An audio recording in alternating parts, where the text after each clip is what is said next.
Hello. Hi, everybody.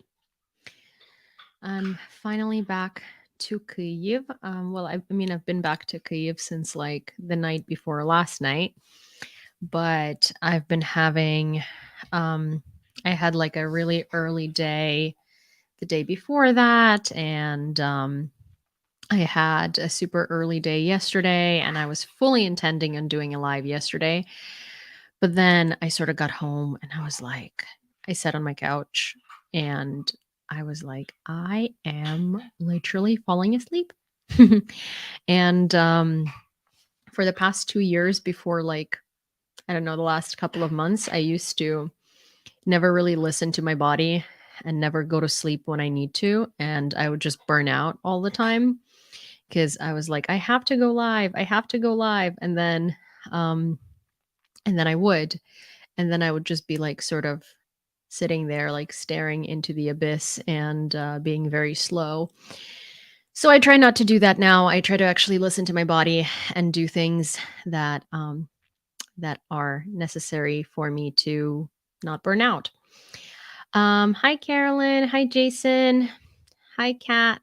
Hi hi Taz. Hi Andreas. Hi Karen. Hi Super Hornet. Hi, Carolyn. Hi, Martin. Hi, the real Dave Seaman. Um, Wait, who else was here? Hi, Mr. Squiggle. Oh, hi, Nick. Hi, John. Hi, Kristen. So, as a, also Taz, thank you for being a member for 17 months. Hi, Matthias. Hello. Hi, Jin. Also, in the best tradition of my house, I have another foreigner on my couch today, also a person from this chat, and Nick knows them, Makola, for you, but they're probably already asleep.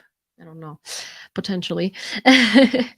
But yeah, hi. Oh, hi, Rebecca's. Hi, Maya Art. Hi, Frank. Hi, Praxis. And hi, Odin. Hi, Arthur. Arthur, Nick says hi. Arthur says hello. You can't hear it because it's a directional mic and it only picks up whatever is in front of it. And Arthur is pretty far behind it. But yeah, Arthur is French and he's visiting Ukraine and he's working in a very cool drone project that I couldn't explain to you even if I wanted to because I do not understand these technicalities of drones. And if he starts explaining it to you, then we're going to be here till tomorrow. Because he is very good at technicalities of drones and other things that that are to do with, I don't know, like aircraft engineering. Is he a builder? Well, he is very much interested in like how do I explain you, Arthur? It's complicated. He is very interested in engineering, especially everything that has to do with planes and trains. And and trams and things like that. And so he is sort of like coming up with like a drone. Arthur, can you like summarize in as little detail as possible what you are doing? Um, it's complicated. I have a design. Um, I'm presenting it to people who are far more qualified than I am. So he has a design for a drone that he has been presenting to people who are who are far more qualified than he is. And they're actually taking interest in it, and it feels a bit crazy. And they're actually taking interest and it feels a bit crazy. Arthur, why don't you come over here for like a second if you'd like and just like sort of, um but like when I say a lowdown, I mean a lowdown. I'm too tired for that stuff. Hello, Arthur is live. also like literally 6'7" or 2 meters tall, so yeah, you have to speak into the microphone. Okay. Hello, internet. Yeah. Drones have kind of become my thing over the last decade, and I care a lot about Ukraine. Drones are used a lot in Ukraine. Shocker, right? Mm. And yeah, have been brainstorming a little bit for well, a little bit, yeah. And I've been having some ideas. I've been thinking, well, people have probably had those ideas, right?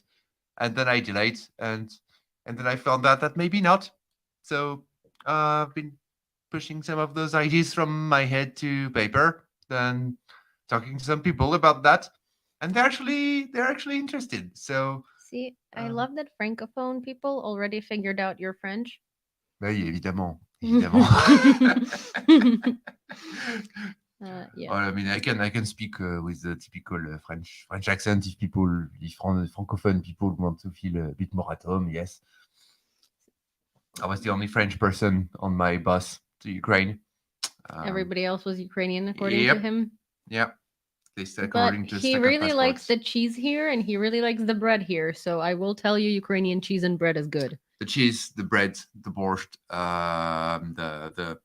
the fact that there is smetana everywhere. The people, the culture. Yeah, I'm enjoying my time here, and I have to leave soon, and that is not gonna be super fun. But I will be back. Mhm.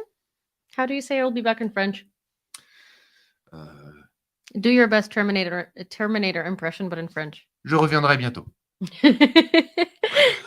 You know what that looked like? You looked like Fantoma more than you looked like. I told you I'm too tired to go on your ride, but hey, you've seen me now. I dox myself. Well, thank you so much for explaining to people what you're doing. It was a very And- bad explanation. And you can also turn off all the light if you want to sleep. It's probably going to be easier. It might be a good idea. Someone said you had a Lyon accent. Opposite end of the country. Opposite end Goodbye. of the country. Goodbye. Better luck next time. What are you doing? I'm just finding that. Oh.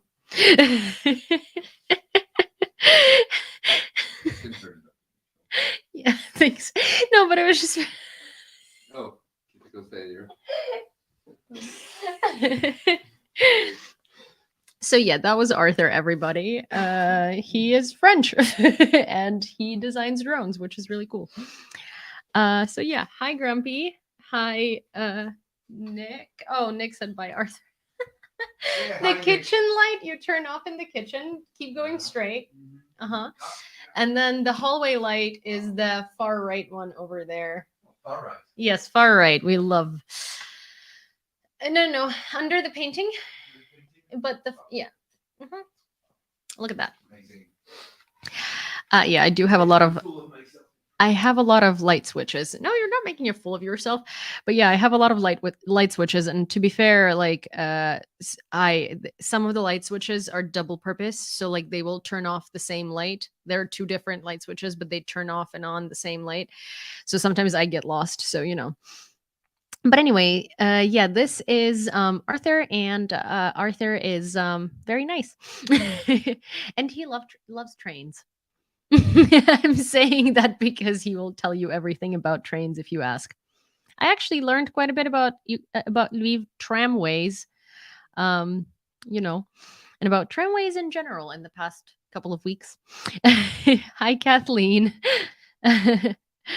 But yeah, so actually, so we went out to have like early dinner tonight, and we got borscht, and in Ukraine, we as Ukrainians, we always we take bread and we sort of like rip it apart and we put it in borscht.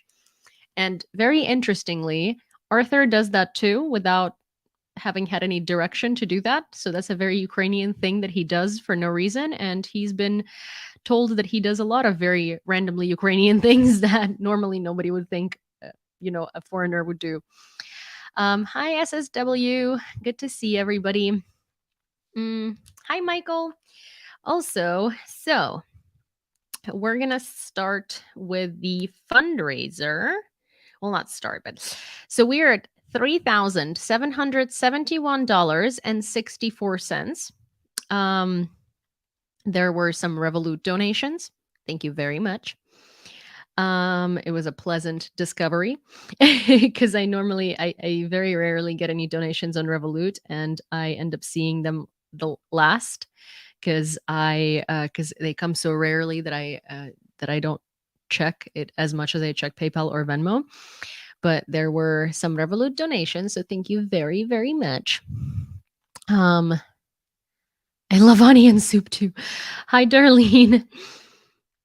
My Ukrainian friend made me French onion soup and was way more intense about it than any French person I know. I don't know if you heard that, but if you didn't, then Arthur's Ukrainian friends made him French onion soup, and they were way more intense about the French onion soup than any French person he knows. And over here, Zero says the French love dipping bread in anything. That is very true. That is incredibly true. Bread and soup always. I love how this live normally becomes just like a discussion of like the most random things on the planet. I actually genuinely enjoy that and love that. I think it's so funny. But yes, so the drone fundraiser for the HUR unit for a thermal drone is at $3,771.64 plus $20 that Grumpy just donated. Thank you very much. Which makes it $3,791.64. And that brings us to the news. If you'd like to donate, oh hi James. If you would like to donate to the fundraiser, you can do so through these links. One second, I will find the links because someone has definitely posted them at some point on YouTube. And Catherine, my favorite Catherine, will definitely oh hi Diane, will definitely post them in a TikTok chat. I just have a feeling that will happen. Just a hunch. She's not here. Yes, you are. I can literally see you and you're responding to me. So if you'd like to donate, you can do so through the links on right here on YouTube. And if you are on TikTok, then you can go into a link in my bio right under my profile picture, or you can wait for Kat to post them in in the chat, or for Grumpy. I feel being weirdo here, not dipping bread into soup and actually having one thing per meal. Like if I have soup, then it's soup. If it's a steak, then it's a steak with mashed potatoes tops. I don't know. Who's your dream guest for your podcast? Dmytro Kuleba, Ukraine's foreign affairs minister. He is like fantastic. I think he's a very great politician, and he's a career diplomat. He is honestly, like when the full-scale invasion broke out, he did a lot of things that that made it possible for Ukraine to receive so much Western support.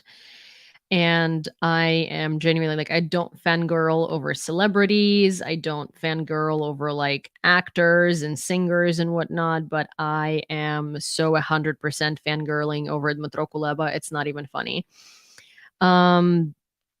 He's great. And I think that he's done so much to bring Ukraine to the international arena and help reinforce the image that Ukraine has today.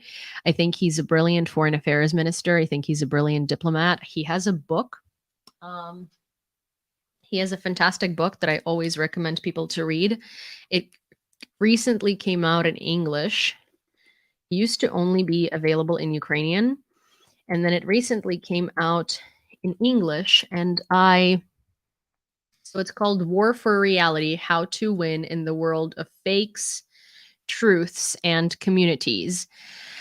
And I really recommend everyone to get it. So in Ukraine, it's 480 hryvnias, which is about like $12, a little, maybe like 13. I don't know how much it is. Not in Ukraine, but it shouldn't be a super expensive book, and it's a fantastic book, and I really, really, really, really recommend it. And yeah, I would love to interview him. I would love to speak to him.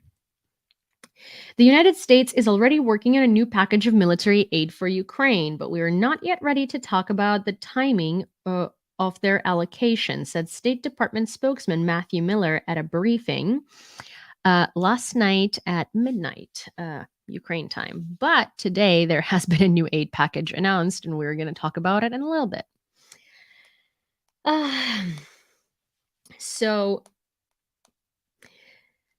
also yesterday, a big piece of news happened, which is by the decision of the Kyiv Council expressed its honor and respect and awarded the title of Honorary Citizen of Kyiv to two people who are real moral authorities for the people of Kyiv and all Ukrainians. Lina Kostenko, she's a brilliant writer, and Valery Zaluzhny. For many years, Lina Kostenko has embodied the indomitable, free, and talented soul of Ukrainians, the spirit of freedom and courage. And Valery Zaluzhny was honored for his personal merits in the defense of the capital and the defense of the state sovereignty and freedom of Ukraine. Obviously, we all know who Valery Zaluzhny is. Also, it was news to me that it was news for the world, but Valery Zaluzhny was appointed as the Valery Zaluzhny was appointed as Ukraine's ambassador to the United Kingdom, well, as Ukraine's consul ambassador to the United Kingdom, which I think was a brilliant move after his retirement as Ukraine's top general, because he has a lot of respect in the UK, and I think that he's going to do brilliant diplomatic work. And this was something that was talked about right after he stepped down, but I guess like because it was formally announced only yesterday, it was like news for most of the world, which surprised me because frankly most of us here like knew that was a thing. But I guess like because it became I guess like the reason why it's being announced now is because it's now been official. Also, to anyone who comes into this live and thinks that writing in here in Russian is a reasonable idea, I would like to tell you two simple words. It starts with F and ends with UCK off. I'm Ukrainian, and this channel is in English, so obviously you know that I speak English. Then it says that I'm Ukrainian, so obviously you realize that I speak Ukrainian. Nowhere on my channel does it say anything about me understanding Russian, Bulgarian, Albanian, Serbian, Czech, Polish, or anything like that, right? So it's kind of fucking weird for someone to come in and start speaking Russian with zero indication that the person on their screen speaks or understands it, right? So, unless you want to speak Ukrainian or English or use Google Translate to do so, please don't fucking speak Russian in my live, because you're going to be blocked faster than the speed of light. The recovery from the attacks, the UK will the UK will contribute an additional 23 million euros to the Energy Support Fund, Ministry of Energy announced. The funds will be used to purchase equipment to repair damaged energy infrastructure, strengthen physical defenses, and provide emergency power, including generators and distributed generation.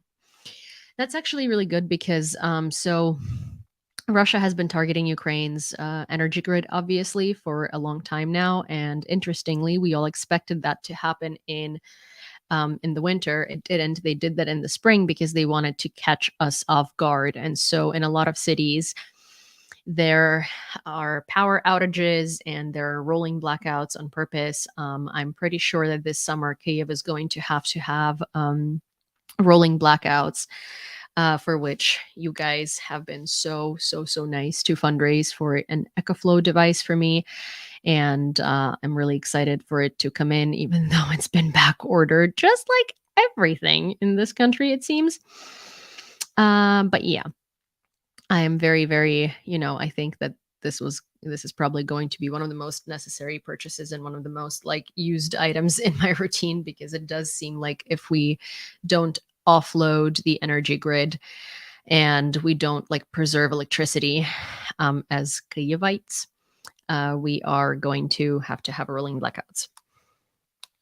Hungary, as affirmed by Foreign Minister Petr Sziarto, remains steadfast in its decision to abstain from what it perceives as a reckless endeavor by NATO in aiding Ukraine, despite mounting pressure. The issue revolves around the agreement among NATO allies to establish a €100 billion fund for military assistance to Kyiv. Echoing this stance, Hungarian government representative Zoltán Kovács reiterated Budapest's position, emphasizing that Hungary will not endorse any NATO initiatives that could escalate tensions towards war or transition the alliance from a defensive to an offensive coalition. I mean, I used to comment on things that Hungarians say and Hungarian representatives say because I felt like it needs to be reiterated, but I feel like it literally just doesn't. I mean, I feel like the less attention we pay to the things that Hungarians say and Hungarian governments say, the less impact they'll have. Because we all know that it's a Russian shill state. We all know that they will repeat messages that are convenient for Russia, and we all know that they will continuously keep forcing Russian propaganda. So I really don't think there is anything to say here. Serhiy Lysak, head of the Dnipropetrovsk Regional Military Administration, reported that in Nikopol, Russian terrorists have tragically killed 2 individuals and wounded 2 others. Enemy artillery claimed the lives of a 62-year-old man and a 65-year-old woman. Additionally, a 39-year-old and a 67-year-old man sustained injuries, Lysak stated. He further explained that the city of Nikopol had been under shelling by Russian forces since morning, also since the beginning of the invasion. They've used a lot of phosphorus bombs and phosphorus munitions there. The attack resulted in the occupation of a private residence, with 2 individuals sustaining injuries. Moreover, 5 apartment buildings were damaged. 5 apartment buildings were damaged. Along with a store, 2 trade pavilions, farm buildings, and a gas pipeline. The devastation inflicted by the shelling is extensive and severe. Also, we received a $2 donation, so thank you very much. And that brings us to $3,793.64. So one of the things that I wanted to point out here is that a lot of the times when you look at the frontline territories or territories that have been shelled a lot and people die there due to Russian shelling, they're very often over 60 years old. And the reason for that is, like, for instance, you see here, right? It was a 62-year-old man, a 65-year-old woman, a 39-year-old, and a 67-year-old. The reason why it's usually people over 60 is because a lot of the times the people that don't leave pre-frontline territories, occupied territories, or territories that are being shelled indiscriminately is older people. And because, well, first, they feel like they don't want to leave their land because it's much harder to restart your life, right? When you're at that age, they don't feel like they have the financial opportunity or the ability to like move somewhere, because they feel like, what are we going to do somewhere else? Like, where are we going to live? What are we going to do? They feel like it's their land, it's their home. They've spent their whole life there. They don't want to leave. A lot of the times they have health issues that prevent them from like moving around freely, so they don't really want to. A lot of the times they're just scared and they don't want to leave their home. And so a lot of the victims of Russian shelling in pre-frontline areas are older people. And it's really sad because it's just, they're sort of like, they are already feeling like they're living out their life. And it sucks that so many times they're the victims, and it sucks that so many times, instead of living peacefully and enjoying the life that they've built, they die under Russian shelling in their own homes, in their own cities. It's genuinely really, really sad. It's a lot of my friends, their grandmothers and grandfathers are living in occupied cities, and a lot of them have health issues that they can't attend to because Russians did not bring qualified personnel to hospitals. it's a lot of the doctors that Russians bring to the occupied territories are literally people with no medical education. Yeah, it's really, really, really, really freaking sad. And also, their families can't send them money to sustain themselves. Hi, radio. Because, Russian bank accounts and all of this stuff. And it's just like a really, really sad situation because a lot of people they can't even help their loved ones who are older and who are in these situations. And, yeah, it's just really sad. And I wish that more people would agree to be evacuated or would agree to leave their homes in cities that are pre-front line or in cities that are soon to that are being shelled. Lviv Nightingale, hello. Frostiglation has been watching Eurovision this week. Yeah, I mean, I'll watch the finals. I'm just not I've been keeping up with it. I know that there is so I guess the biggest controversial situation at Eurovision right now is there is a singer who is of Latvian Ukrainian origins, but she was born in Israel and then she moved to Moscow at the age of 5 with her parents. And she's lived in Moscow her entire life. So obviously she's been brought up incredibly Russian. And in 2022, she left Russia. I wonder why. And she is representing Israel, I believe.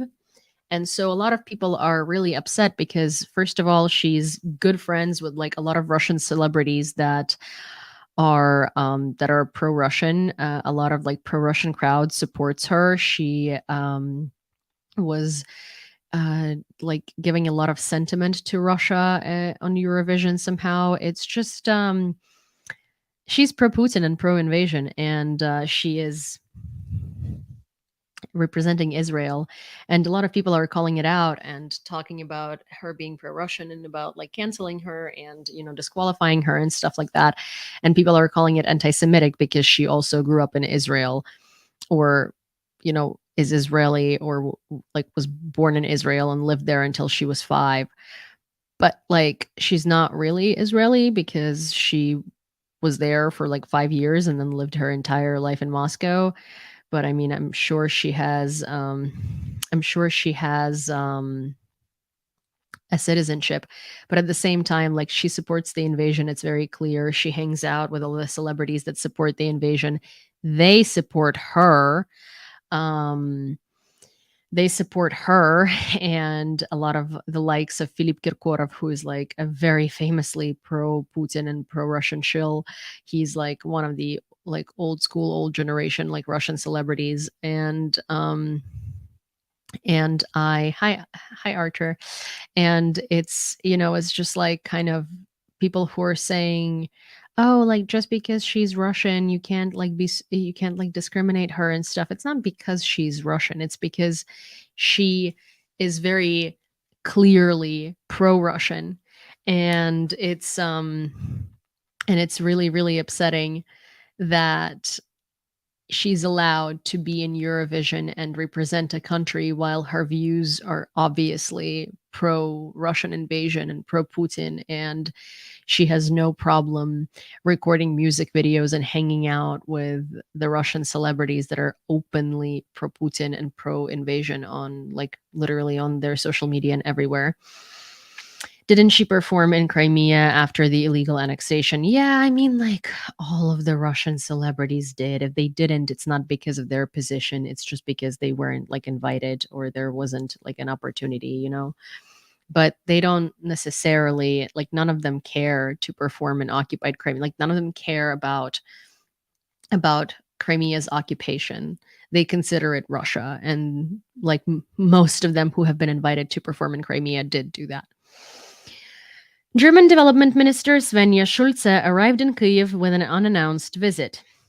The minister's visit is in preparation for the Reconstruction Conference, which is expected to gather 1,500 participants. Oh, thank you, Randy. Including heads of state and government in Berlin on June 11th and June 12th. Um, According to German publications, Schulz's talks in Kyiv will focus, among other things, on the expansion of the Ukrainian electricity grid with German help and the training of skilled workers. The people here are rebuilding their country every day. Hi, Morgana Cat. They're not giving up. That is why it is very important that there is not only support with weapons, but also support for civilian reconstruction.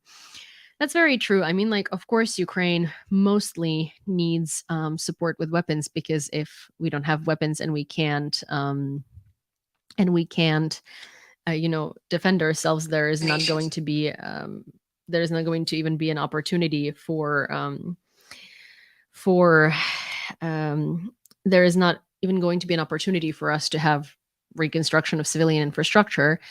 But at the same time, it is very important, because if we don't pay attention to civilian infrastructure and we don't keep it up and we don't reconstruct it while this is happening, it's kind of like a domino effect, right?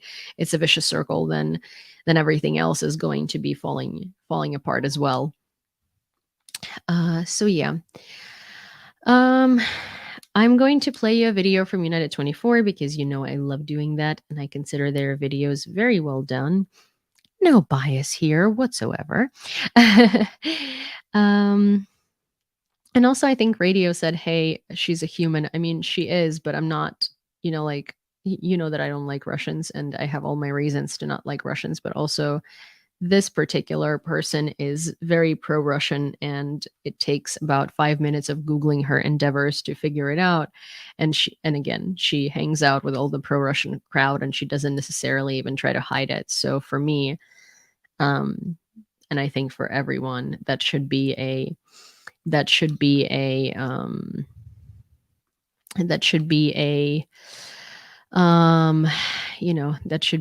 flag. And that should be enough reason to disqualify her, because she supports the war. Okay. What makes a European country? Geography, of course, right? Or is there something else? Well, common principles and values, like freedom, democracy, value of every life and human rights.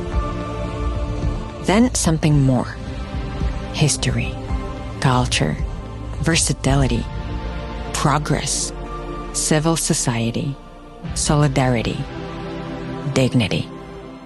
All European nations are different, but all of them want peace for the continent.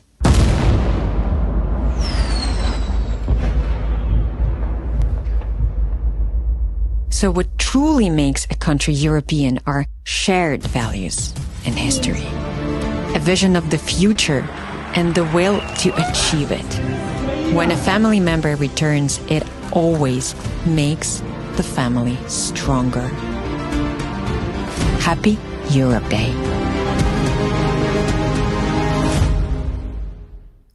Hi, Gord. I mean, this is quite a cute little, European propaganda.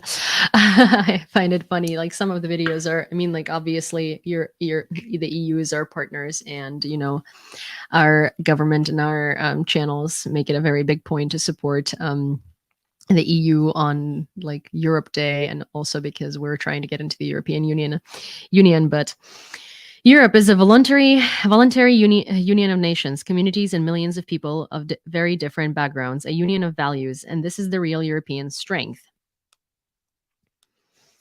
Together, we must continue to enhance this strength by protecting life and common values on our continent. We must do everything we can to ensure that our children inherit our entire Europe, a peaceful, united Europe, a Europe that people really want to live in, and that neither Hitler nor Putin can break. They are able to steal years of peace from Europe, but not our common destiny. The destiny of those who defeat evil, protect life, and value peace. I mean, obviously, this is a very elevated speech, and a lot of people who live in Europe don't feel like these values are being supported or these values are being reinforced. And I know how it feels. I mean, sometimes when we have shitty leaders and when we have things that are happening that are against our values, in terms of healthcare and in terms of government and in terms of support for citizens and stuff, it's hard to sort of feel that way. But at the same time, at the end of the day, you know, if you're looking at Europe versus Russia, or if you're looking at the EU and the Western world versus like the common dictatorships like Iran, like North Korea, like Russia, many African states, when you're looking at when you're looking at Hungary, for instance, that somehow is still in Europe because there are no laws on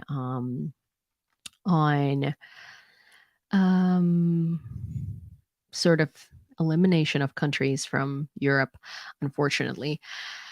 It's very clear what the differences in values are. Like, even if we don't like a lot of things in our governments, and even if they don't function properly, and even if we're not happy about certain laws and healthcare and like pensions and whatever, you know, we still have freedom to express our problems with our government and the things that we don't like. We have a freedom to elect a new government. We have a freedom to fight for our rights, and we have a freedom to stand up for our rights, while those countries don't. And it's funny to me when people like tankies in the US are like, oh my gosh, well, the US is a dictatorship. And it's like, well, first of all, the people that you vote for, usually the people that say those things, vote for people that make it a dictatorship or want to make it a dictatorship. Secondly, like, honestly, those people are so sheltered and so entitled because they have never fucking lived in a dictatorship.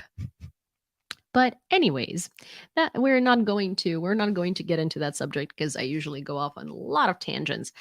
And I just received a $300 donation for our fundraiser, which brought us over $4,000 to $4,093.64.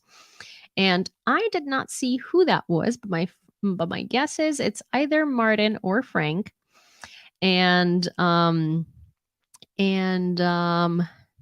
know, whoever it was, reveal yourself. Sorry, or don't. Like, I'm not putting you on the spot, but thank you very much. I did put you on the spot. No pressure there. But Muga, make Ukraine great again. So Ukraine is great, you know, and I do see the joke in the Muga thing from St. Javelin and Marjorie Taylor Greene being a meme.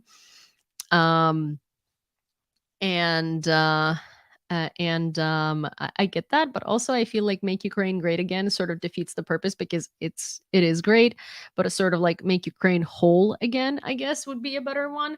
But that doesn't sound right. Hi Vilma, because you know, like MW Ga, Maga. I don't know. That's a weird one. But yeah, the president of the European Parliament, Roberta Metsola, arrived in Kyiv today. 2 hydroelectric power plants have been decommissioned, according to Ukrhydroenergo, and thank you, Martin. On May 8th, during the morning shelling of critical infrastructure, hydroelectric power facilities were heavily damaged. The enemy continues to massively attack and destroy Ukraine's energy infrastructure, inflicting devastating targeted strikes. As of today, all hydroelectric power generation has suffered devastating damage. The destroyed equipment requires considerable efforts to repair and restore and significant financial resources. That's something that I was talking about, is that Ukraine's energy grid is screwed for so many years to come. And it's really sad because while we're not necessarily all of us, or not all of us are necessarily feeling the immediate effects of it, it's definitely going to be more noticeable in the future. The bright side of it is that with foreign investments and with the EU help and the US help and the help of European nations and other nations, Ukraine is definitely going to switch to renewable energy, and we're going to have a lot more solar powered stuff, which is a step in a very good direction, and it is an improvement. But I wish that improvement wasn't done based on being forced to, because we're going to suffer a lot of electricity outages and problems, but rather, you know, it was gradually changed. And I guess like it would never have changed to renewable energy as fast as it will now, but it's just a very crappy situation to be in. Hi, Kotrina. Hello from Lithuania. Hi. Labas. And I think the problem with the US is the election system, no place for other parties than the big two. Yeah, and also the electoral college. Like, honestly, do not get me started on the electoral college. It is an outdated system. And like, I understand the premise of it, that it's supposed to give voice to like, it's supposed to give voice to people who are underrepresented, but it does not do that. It overrepresents the minority of the country. And anyways, you know what? It's a screwed up system. It should not exist. It's antiquated. And also, in most countries, the constitution is updated. And in the US, it never is. So, you know. And also, like, the constitution was meant to be updated. Like, it was written with the idea that it would be updated and amended. Devil Dodd, in addition to your response, Muga rubs me wrong because the expression "Make America Great Again" has historical roots in far-right authoritarian movements around the world. Yeah, yeah, for sure. I mean, like, like, I understand the joke of it, like, you know, especially because it's like sort of represented through Marjorie Taylor Greene as like a pun, right? But at the same time, like, it's just like, I don't like it. I don't like it. I don't like it. But you know, you can like it. It's fine. I don't like it. Ukraine and Ireland begin working on bilateral security agreement.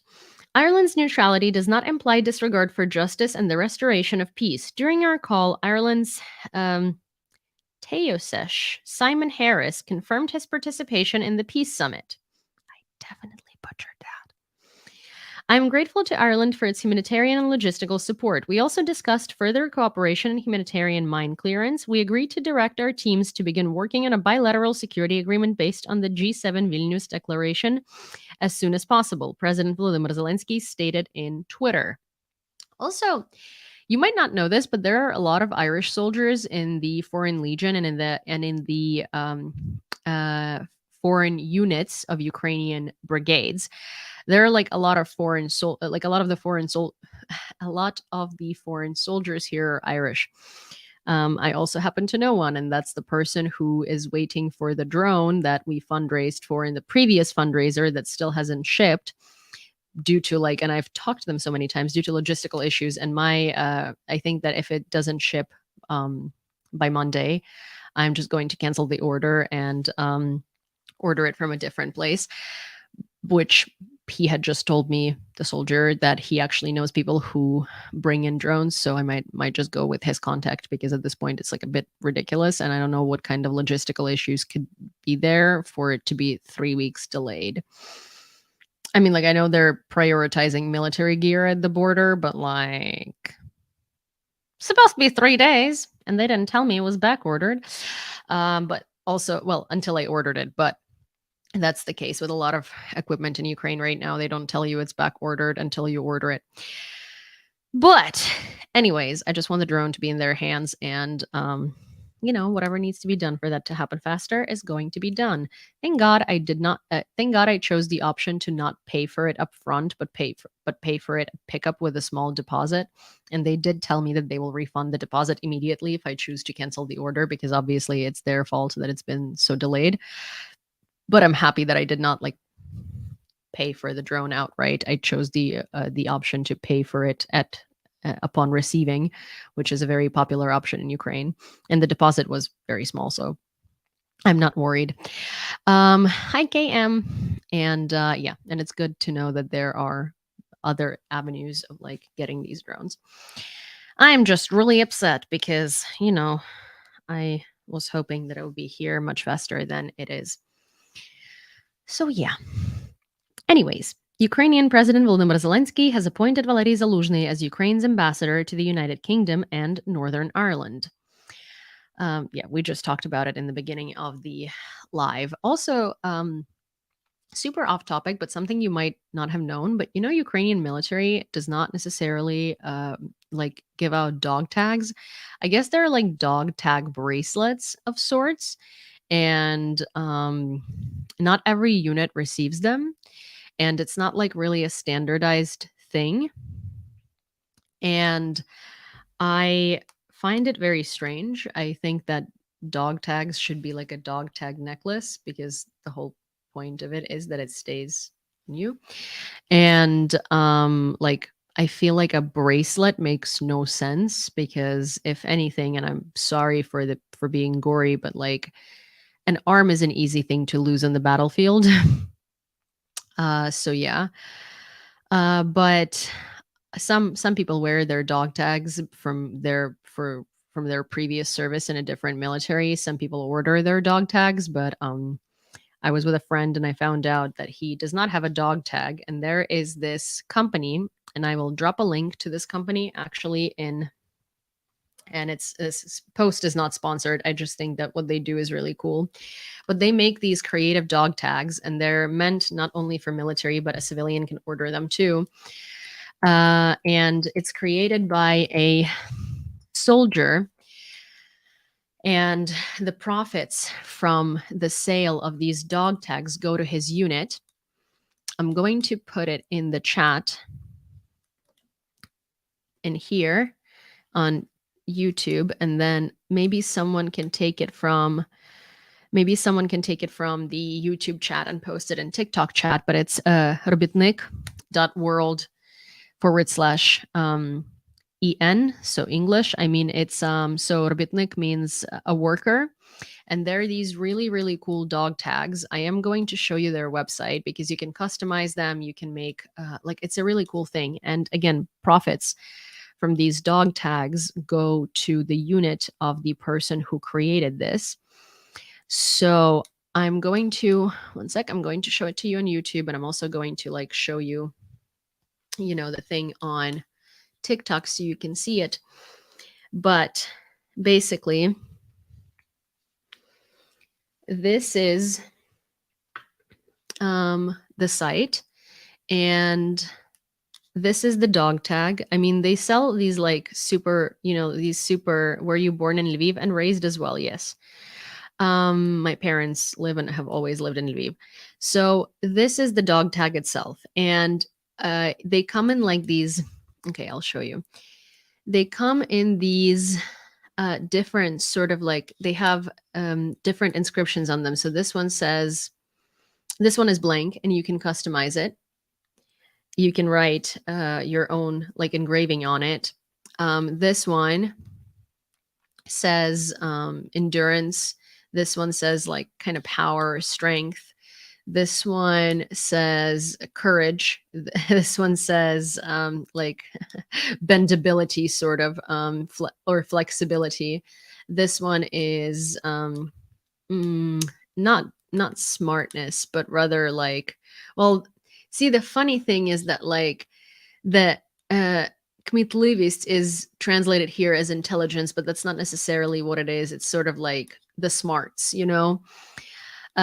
This one is sensitivity, and this one is, you can make it out of silver, which is gonna run you almost $200, and you can do your own engraving on it, or you can get the courage one or like whatever in silver as well, while these other ones are about less than $20, and they're made out of stainless steel. And so yeah, so it's really cool because you can customize your own. And so what I ended up doing is I ended up ordering this one and putting my friend's details in here, and like his military number and his blood type, because this man has some of the rarest blood types in the freaking world. He can give his blood to anyone, but he can only receive particular blood. And he does not wear a fucking dog tag. So that means that if he were to be injured, a combat medic wouldn't know what blood type he is. So I was like, no, we are ordering you a goddamn dog tag. You're putting it on yourself. You're keeping it there, and you're never taking it off. I don't care. Yes. The prize goes. Yeah, all of you guessed it. It's O negative. And so I was like, yeah, sir, you need to wear this dog tag because no. Like absolutely no, not. Sorry, like you might not give a shit about your survival.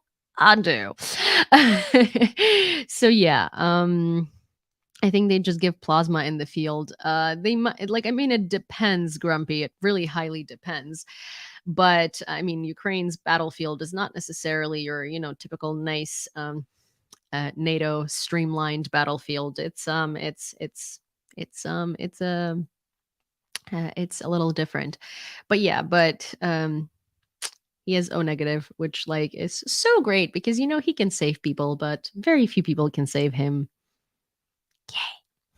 Anyways, the first batch of shells purchased for Ukraine as part of the Czech initiative will be delivered in June. And before we get into this fantastic bit of news, if you do end up ordering yourself the dog tag, please do let me know because I'm very curious when you receive it, what it feels like and whether you like it. And just like, let me know. According to Czech president, the volume of the first delivered batch will be 180,000 shells. He added that there are already contracts for another 5 or 6 digit numbers of shells. Petr Pavel also deplored the fact that the initiative is not moving as fast as he would like. Archer says most military put their blood type on their kit. Very important. Yeah, I know most military do, but see, like, he doesn't.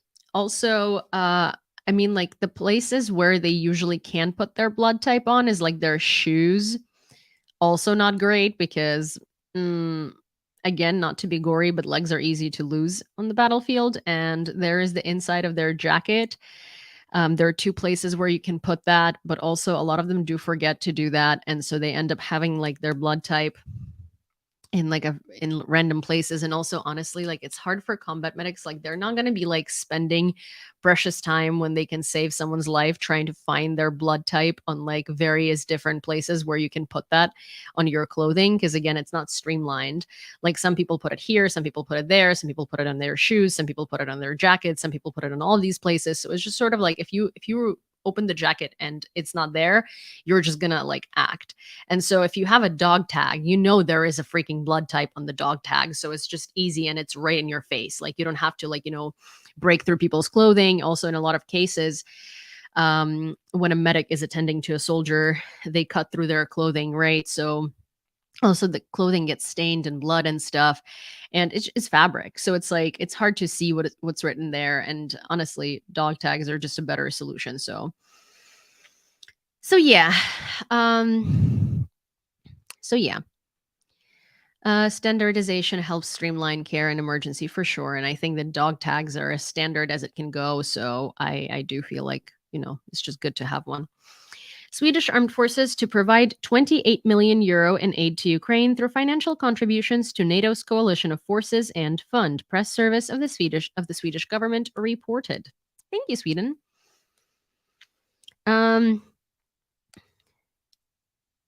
Ukrainian long-range drone hit Gazprom Neftekhim's Salavat refinery in the Russian I always trip on this word. Bashkortostan in the morning. The Ukrainian security services drone hit a catalytic cracking unit and set a historical record by overcoming a distance of 1,500 kilometers. That's very deep into Russia. Gazprom Neftekhim Salavat is one of Russia's largest oil refining and petrochemical production complexes. It specializes in the production of gasoline, diesel fuel, and other petroleum products. This one was really cool. Lviv neurosurgeons removed a mine, fragment, a mine piece from the brain of a 9-year-old boy from Kherson. On December 31st, 2023, Mikhailo was injured in the head during the shelling of the city, while his 11-year-old friend was killed on the spot. So he ended up having a mine piece stuck in his skull, and in Lviv, neurosurgeons managed to remove it, and that was the shrapnel piece. An air raid went off today at the speech of Volodymyr Zelensky and European Parliament President Roberta Metsola at the press conference for European Day in Kyiv. This is their real attitude to peace and their real attitude to fight against Nazism. This is the reality. It is like this, Volodymyr Zelensky said. And I'm going to play you this video because that's kind of the thing, you know, it's really easy to lose track of how real life and how everyday life in Ukraine is really always interrupted by air raids. And I think I've mentioned this before, but one of the things that no one thinks about is, like, for instance, when I'm in, like, I was in Poland a little while ago, right, for 2 days. We actually ended up staying like a day and a half instead. But I constantly keep forgetting that there is no curfew. I keep forgetting that I don't need to check my air raid siren app and that there are no air raid sirens if I'm in a cafe in a country that isn't Ukraine, that isn't at war. And a song starts playing that starts with a tune similar to an air raid or with notes similar to an air raid, I automatically think it's an air raid. And then I have to remind myself that I'm not in Ukraine. So all of us here are traumatized by air raids, and we're also simultaneously so used to them that we kind of expect them everywhere. And it's weird. Like when you're in a country and where air raids don't go off, it's actually weird because you sort of feel like something is missing. And I consistently keep forgetting, you know, like I think about things in terms of like, oh, I have to get there before midnight because curfew kicks in, right? And then you're like, wait a second, there is no curfew. And your life is just sort of like, I don't know. It's kind of like it was in COVID, you know, we couldn't get used to things.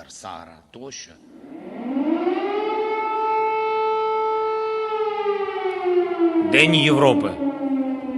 Да.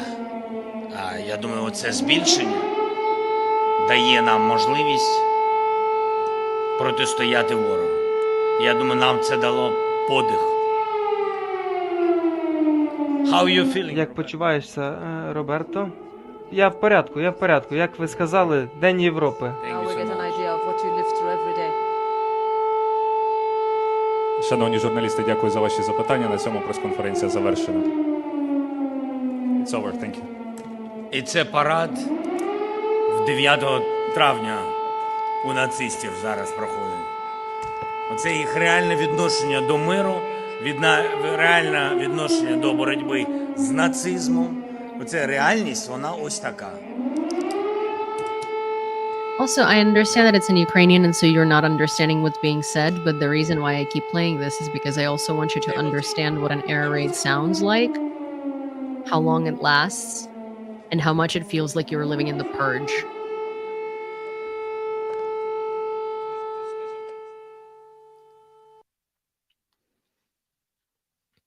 Yeah. So this is sort of like, this has become the sound of our existence, you know. Anytime that a notification comes up on my phone, like I have to, because Kyiv Digital is an app that basically like sort of shows you where shelters are. You can pay like your parking fines and stuff like that. And it's just like a digital, sort of like your digital identity wallet in Kyiv, but they also have an air raid notification for Kyiv specifically. And it's like this noise that it's like, ding, and you know that an air raid has started. But then there is an air raid app that I use because of Lviv, because my parents are there and I want to know when air raids go off there. So it also simultaneously goes off on my phone, and that one has an air raid sound attached to it. It's literally plays an air raid noise. And then there is an air raid outside of my window. My windows are normally open in my apartment because I like, you know, fresh air, and I'm on the 15th floor. So you could really freaking hear the air raid. And it's just like, it's become like the sound of my existence, the air raid sirens. I remember one going off while Letterman was interviewing Zelensky. Yeah, there is one going off quite frequently because, you know, Russia just loves raining missiles on us. The first 4 million euro of the Slovak Civic Initiative will be used to purchase 2,600 shells for Ukraine, says České noviny. The agreement is scheduled to be signed this month, and the ammunition is to be delivered to Ukraine as soon as possible, but no later than the end of August. Thank you, Jeep Radio. Also, I've been to Prague before, but it's been like I was there when I was in school last time, so I really want to visit Prague again. Also, Grumpy, could you repost the PayPal and the Venmo on what's it called? On YouTube, so I can pin it again. Never before has an active nuclear power plant of this scale been seized and held hostage in war. Russia's actions at the Zaporizhzhia nuclear power plant have shattered long-held norms surrounding nuclear safety. With this dangerous precedent set, Ukraine's peace formula seeks to reestablish a global framework for nuclear security. And I really do think that this is a topic that isn't discussed nearly often enough, because it just drives me crazy how the largest nuclear power plant in Europe has been held hostage for such a long time, and people are really acting like it's normal. Also, before we continue with the news, I want to show you another U24 video. It's a very, very interesting one. So it's going to be a full one. So it's going to be like maybe 10 minutes or something like that. And I wanted to show it to you. I haven't seen it myself, but Masha, my friend who works for Kyiv Independent, said that she really, really liked it. And it was a recent video, and it was genuinely fantastic because it showed a particular unit in Ukraine that is under, well, obviously all Ukraine's units are under Russian fire, but it was like very interesting because it was following this unit. 1 second. And their work on the front line. And the journalists there were literally at the front line with them, and you could see when they were surrounded by Russians. And it's 14 hours under Russian assault, and it's a very, very interesting video. Hi, Natalia, sorry. I'm going to show it to you. Well, so it's 26 minutes long. I will post it in my YouTube community tab, but we're gonna watch some of it together. Like for all soldiers, is their life now. Ukraine or death.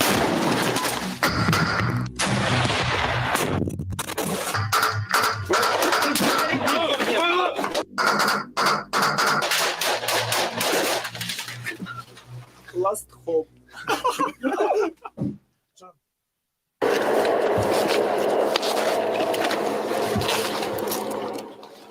So, as a journalist working in war zones, I guess one would say you do quite a few things that a lot of people would call borderline irresponsible, but this today might well be the most irresponsible of them all. Behind me are Ukrainian paratroopers, and we're embedding with them. The mission is to hold the first line of defense outside a small village which has been taken by the Russian army just a couple of days ago.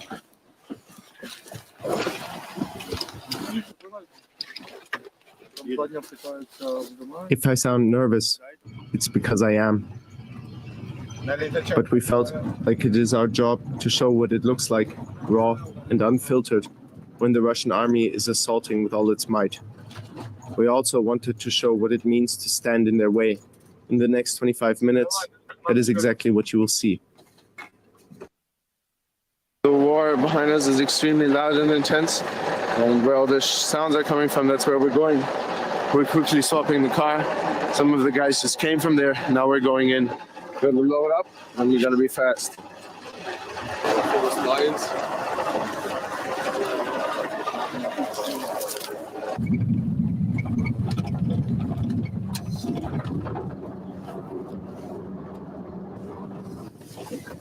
Yeah, much.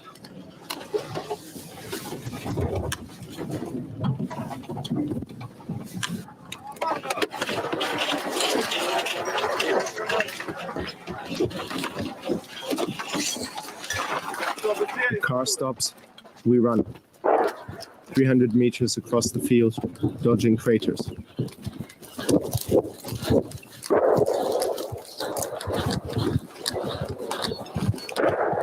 we enter position 1. We will call it the shelter. The paratroopers hold 2 positions along this road. The other we will call the yard. The shelter is for resting, the yard for surveillance. From there, the Russians are only 600 meters away. Они выставляли одну эспеху. Напротив нас там дом с подвалом. На 4 человека. Эспеха смотрели каждые 15 минут, там можно прям возле подвала смотреть. И можно там справа дом. Вот там такое, ебать. Надо слушать, короче, чтобы не было дронов. Потому что FPV-ки, сбросы, все въебывают сюда. Блядь, хуево качество. Ну, короче, крайний дом. Вот здесь крайний дом. Тут еще типа какой огород, сад, хуй пойми. Тут такая траншейка небольшая идет. Возле траншейку затянули ягозой. Здесь поставили ОЗМ-ку. Здесь противопехотки. И здесь еще одна ОЗМ-ка. Короче, слева дома никуда не ходить. И... Если идти по этой дороге, только тут трансформатор. Если идти по этой дороге и вообще сюда проходить, чтобы трансформатор постоянно был по правое плечо. Типа проходить сюда. One group heads to the yard, and we try and get comfortable. This will be our home for the next few days. After a quick introduction by some units that were already here, we got a couple of hours of much needed sleep. As you just heard, it's pretty loud. The village is under constant attack. A couple of minutes ago, we had glide bombs landing somewhere here in the vicinity. So it's too dangerous to go even outside just for a couple of minutes. So you can see here, this is the toilet. I guess that says it all. We share the shelter with Sava, Punk, Morichok, and Albert. Sava, whose real name is Roma, is the commander, a tattoo artist from Kyiv. Punk is, well, a punk. Morichok used to be a sailor, and Albert worked in the IT sector, but his real passion was always the great outdoors. They belong to the Kaifariki. It translates loosely to those who enjoy life. They are, like many others in Ukraine, a group of friends who came together when the war started. What separates them from almost all others is that some were active members of various subcultures, like anti-fascist hooligans. They really are the complete opposite of what Russian propaganda portrays Ukrainian soldiers to be. Rebels, but with a cause.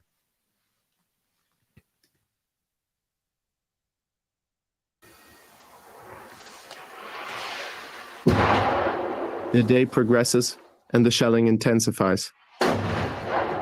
Outside the cellar, we hear the constant whir of drones. Ours, theirs, who knows?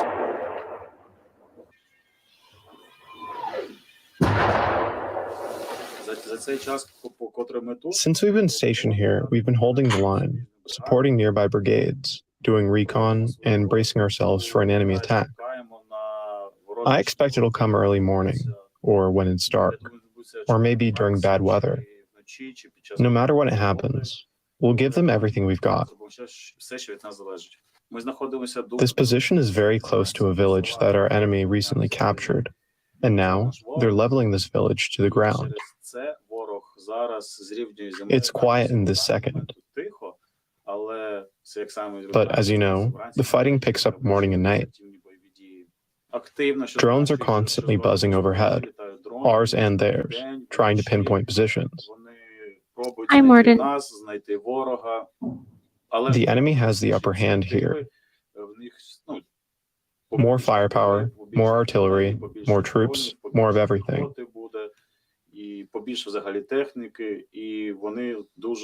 They're pushing hard to break through, and they're making progress. The situation is critical. Moving around during the day is too risky. Too many drones. They spot you immediately. They fly over every house that's still standing, over every basement, trying to locate our infantry. We've learned that the hard way. They soften us up with artillery so that infantry hunkers down in the basements.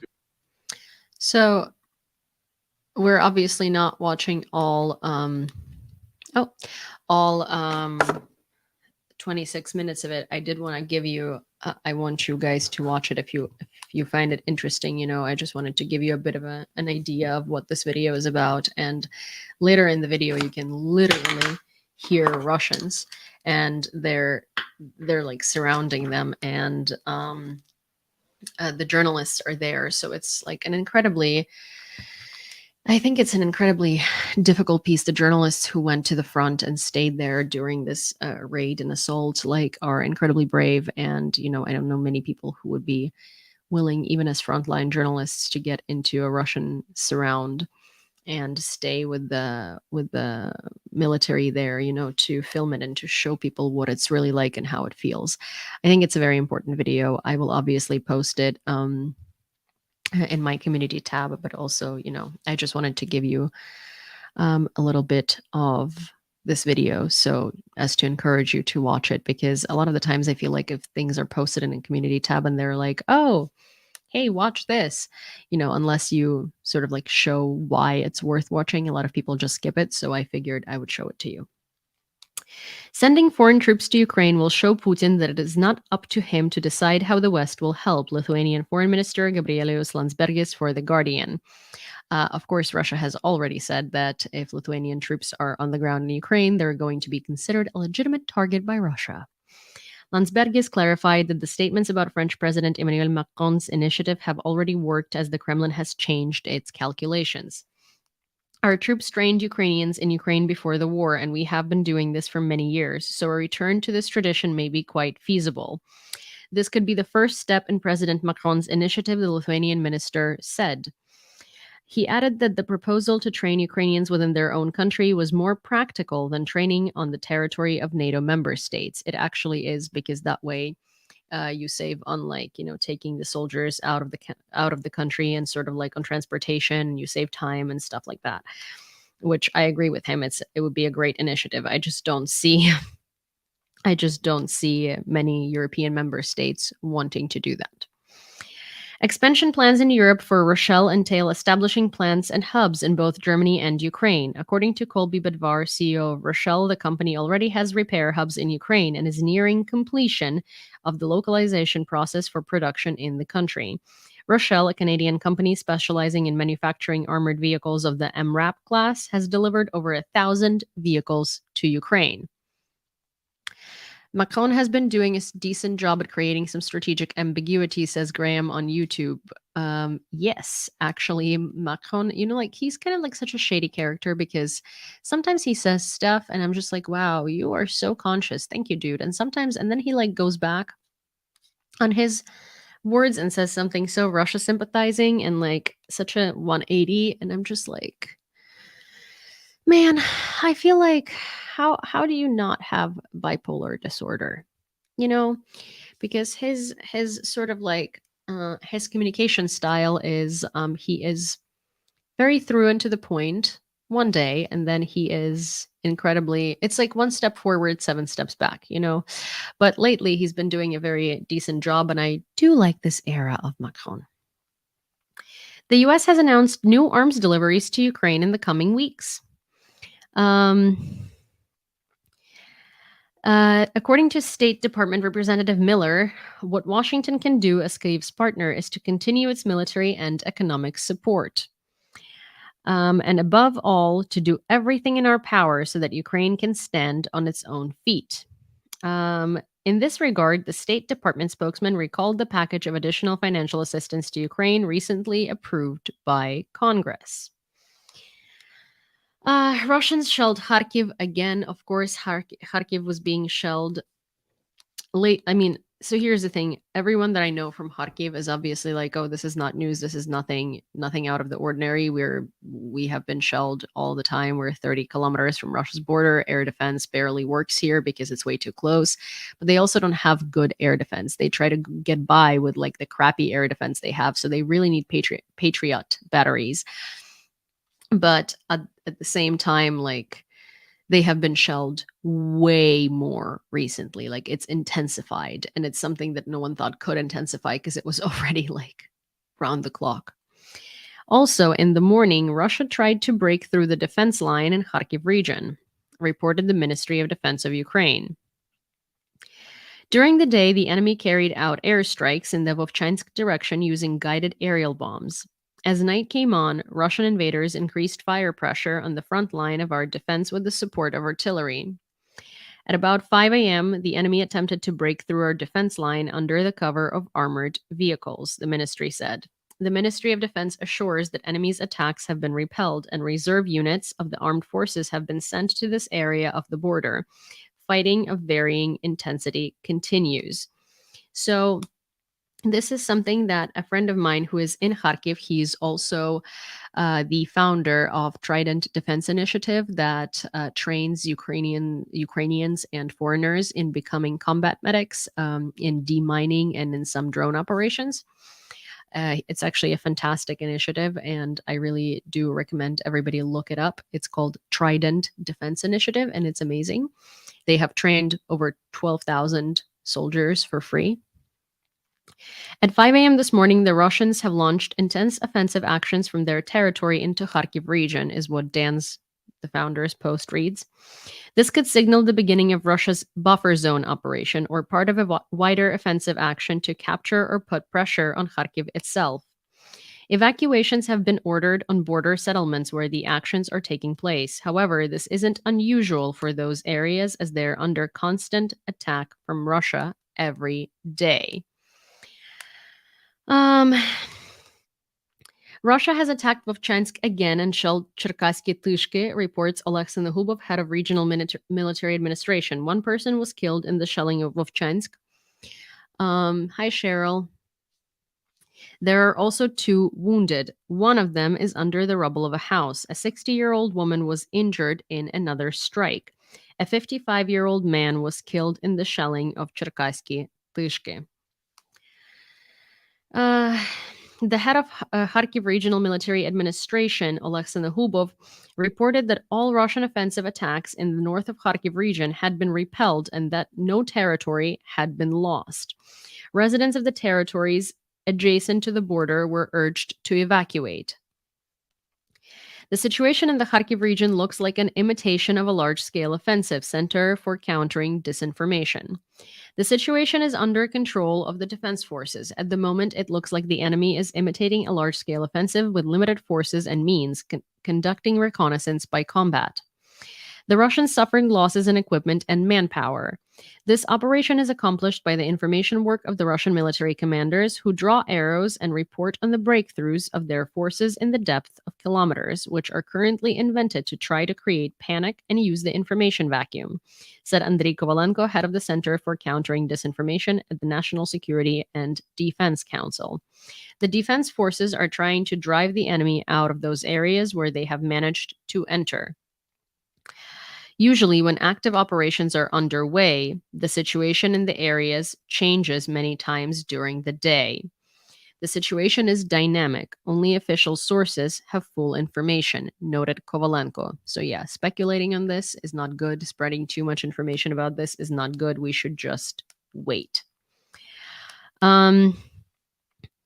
The critical phase of the war will come in the next 2 months, the commander of the Ukrainian ground forces noted. The enemy is now looking for the most favorable direction for its offensive. Meanwhile, the armed forces of Ukraine are preparing 10 new brigades to fight back. Russia knows that if we get enough weapons within a month or 2, the situation could turn against them, said Alexander Pavluk, commander of the Ukrainian ground forces. On May 10th at about 5 a.m., the Russian Federation attempted to break through the Ukrainian defensive line from the Russian border towards Vovchansk in the Kharkiv region. So far, these attacks have been stopped, but the fighting continues, according to the Ukrainian Ministry of Defense. Oleksandr Hubov, the head of the Kharkiv region, previously stated that in the Kharkiv region, the firing of anti-tank rifles, anti-aircraft guns, and artillery continued throughout the night. And there were unsuccessful attempts by the Russians to break through the border. The armed forces of Ukraine confidently hold their positions. Not a single meter has been lost. The enemy group does not pose a threat to Kharkiv. Its forces are sufficient only for provocations in the northern direction, assured Synuhubov. The White House does not expect significant progress from the Russian offensive in the Kharkiv region, according to Kirby, the National Security Council's strategic communications coordinator. Kirby stated that while the United States foresees continued Russian advances in the region, it does not foresee any major breakthroughs. He also commented on preparations made by Russian forces during the long delay in congressional approval of additional aid to Ukraine, suggesting that Russia has been preparing its offensive. And that is kind of what we're at for today. I will also show you a video featuring yours truly. And this is a video of my segment on United 24. And it's about the evolution of air raid alarms. And since we were talking about air raid alarms today, I feel like it's a good thing to end on, especially because my segment is usually pretty sarcastic and it's not like it doesn't weigh down on you because it's sort of meant to be informative and isn't meant to be, we try to inform people without making them feel heavier and without making them feel crappy. Sorry. Wrong one. Of course I add the wrong one as per usual. Why wouldn't I? Here. Its evolution. Hazard warnings have evolved from ancient visual signals to audible ones. The oldest automatic warning system is a Mayan temple that whistles loudly when hurricane winds blow through its holes. The siren, originally invented as a musical instrument, was then adapted for use during World War I to warn of airship attacks. It replaced the policemen on bicycles with whistles. In Britain, modern warning systems sounded its first sirens right after Prime Minister Neville Chamberlain declared war on Nazi Germany. After World War II, countries actively installed new sirens to warn of nuclear threats as well. The world's loudest was the Chrysler air raid siren, which could be heard up to 40 kilometers away. Now, warning systems are advanced. Every Ukrainian smartphone features an alarm voiced by Jedi Knight Luke Skywalker. Attention. In Kyiv alone, it has sounded over 1,000 times, or for a total of about 50 days. But Ukraine and its allies work to stop these alarms by completely defeating the enemy. So, yes, this is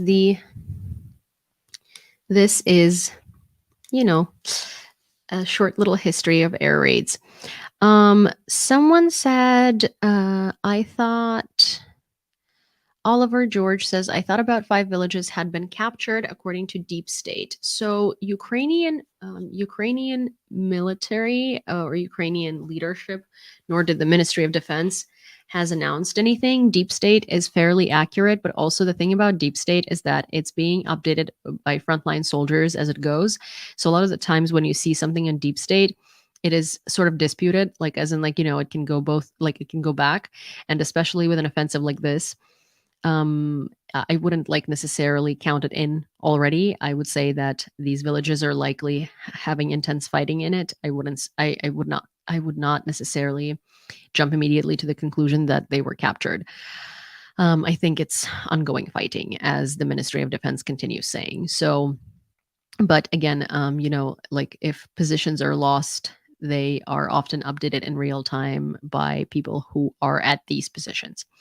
So I personally know some soldiers that have Deep State logins and that have been updating these, which is why Deep State is such a great resource, but also sometimes jumps the gun a little bit. So yeah, I would just wait for the official confirmation. But so far the Ministry of Defense hasn't confirmed anything. I also really don't like confirming things like that before the official statements of the Ministry of Defense, because it's also operational security, and it's not always good. So for the purposes of being also, hi Corny Horse, for the purposes of not screwing with OPSEC, we're going to be going by official statements here, for those of you who are new here and don't know how I operate. But yes. Okay, so we are ending tonight's live with $4,093.64 for our drone fundraiser for an HUR unit for a thermal drone. And that's where we're at. And I think that's fantastic. If you would like to donate to the fundraiser, you can do so through one second. You can do so through the link that will appear on the screen magically in one sec, in a little bit, in a minute, here, through here. And if you are on TikTok, you can go to the link in my bio right under my profile picture, and you can find all the links there. Also, hi Ada, and hi Elizabeth. This is unfortunately the end of the stream. It is 1:54 a.m. and I'm excited to eat some more of my mint stracciatella ice cream that I got at a wine shop near my place. And it's probably some of the best mint chocolate chip ice cream I've ever had in my life. I had some before the live and I will have some right after. And you know what? I think I would say having ice cream at 2 a.m. is probably a horrible idea, but I've also worked out so intensely today that, you know what? I think I can do it. I've started working out again, and I've started I'm one of those people that if I work out, I work out. So I did morning workouts, evening workouts. I'm dead. So I think I deserve ice cream. Okay. Alrighty, guys. And if you're ever in Kyiv, go to Wine Time. It's a chain, so there are quite a few of these, and get yourself some of their pints of ice cream, Wine Time ice cream. It's really good. Thank you, Aspid. So yeah, you're welcome. Next time you're in Kyiv, Wine Time, get their pints of ice cream. Very good. And they have weird flavors, like they have a blue cheese flavor. Thank you, Tara. And I'll see you guys tomorrow. And yes, please don't forget to hit the like button. And also, don't forget to leave a comment. And not only in the live chat, but also under this live on YouTube, because that helps show the live to many more people. Alrighty, sweet dreams.